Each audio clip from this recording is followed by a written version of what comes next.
Hi అండి, అందరికీ నమస్కారం. ఈరోజు వీడియో వచ్చేసి మినపసున్నుండలు ఎలా తయారు చేసుకోవాలో చూసేద్దాం. చిన్న చిన్న టిప్స్ ద్వారా ఎలా వేయించుకోవాలి ఏంటి అనేది చిన్న చిన్న టిప్స్ ద్వారా చెప్తాను. వీడియో స్కిప్ చేయకుండా చూడండి. ముందుగా ఒక బాండీ తీసుకొని దానిలో 1/2 kg వరకు మినుములు తీసుకోవాలి.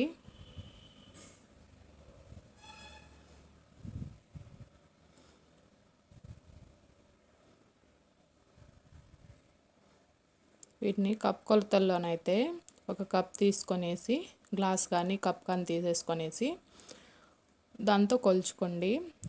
నేనైతే ఈ గిన్నెతో 3 కప్పులు మినుములు అయ్యాయి. మీరు పొట్టు లేని మినుములతో అయినా చేసుకోవచ్చు.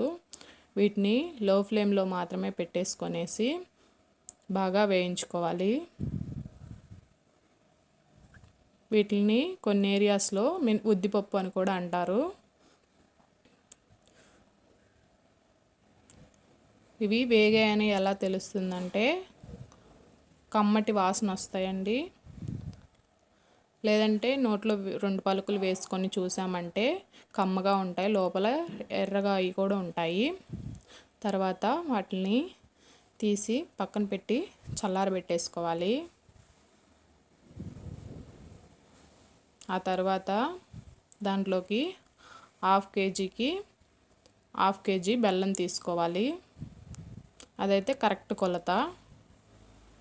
కప్తో అయితే 3 కప్పుల మినుములకి 3 కప్పుల బెల్లం తీసుకొనేసి పెట్టుకోవాలి. తురుముకొనైనా తీసుకోవచ్చు. మీరు స్వీట్ ఎక్కువ తినే వాళ్ళని కనుకైతే ఒక 1/2 కప్ ఎక్స్ట్రా తీసుకోవచ్చు. ఆ తర్వాత మిక్సీ జార్ తీసుకొని దాంట్లో వేయించిన మినుముల్ని యాడ్ చేసేసుకొని మిక్సీ పట్టుకోవాలి. మరిగి మెత్తగా పట్టేసుకోవద్దు. ఇలా చేత్తో పట్టుకొని చూసామంటే కొంచెం చేతికి లైట్ బరకగా తగులుతూ ఉండాలి. ఆ తర్వాత అదే పిండిలోకి బెల్లం కూడా కొంచెం కొంచెం యాడ్ చేసుకొని మెత్తగా మిక్సీ పట్టేసుకోవాలి.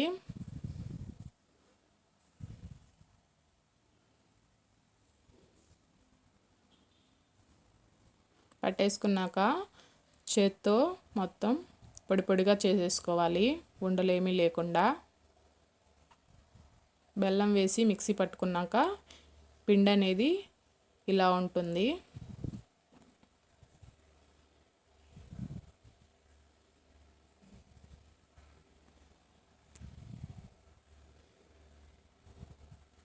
ఇలా పొడి పొడిగా చేసేసుకొని పక్కన పెట్టుకోవాలి. ఆ తర్వాత నెయ్యి తీసుకోవాలి. నేను 1/2 kg వరకు నెయ్యి తీసుకున్నాను. దాన్ని కాగబెట్టేసుకొనేసి పొడిగా చేసుకున్న పిండిలోకి వేసుకోవాలి. కొంచెం కొంచెంగా వేడి చేసుకున్నాం కదా, ఫస్ట్ కాలిపోతుంది కాబట్టి ముందుగా గరిటెతో మిక్స్ చేసుకోవాలి. కొంచెం చల్లారిన తర్వాత చేత్తో బాగా నెయ్యి పిండి అంతా మిక్స్ అయ్యేంత వరకు బాగా మిక్స్ చేసుకోవాలి.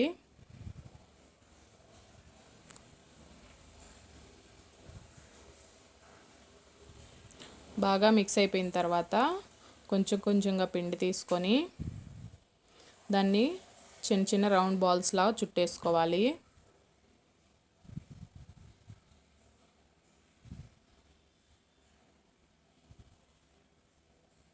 చూడండి, ఇలా క్రాక్స్ ఏమీ లేకుండా నీట్గా రౌండ్ బాల్స్లా చుట్టేసుకోవాలి.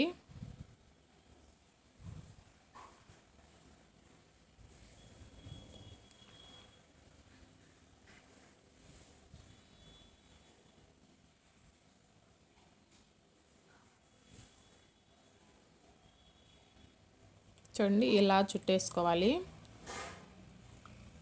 ఇలా కనుక చేసి పెట్టుకున్నామంటే పిల్లలకి స్నాక్స్లోకి, పెద్దలకి, పిల్లలకి అందరికి ఉపయోగపడతాయి.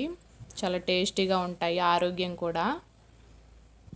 అంతేనండి, సున్నుండలు రెసిపీ ట్రై చేసి ఎలా వచ్చిందో కామెంట్ చేయండి. ఈ వీడియో కనుక మీకు నచ్చినట్లయితే లైక్ చేయండి, షేర్ చేయండి, సబ్స్క్రైబ్ చేయండి. Thank you.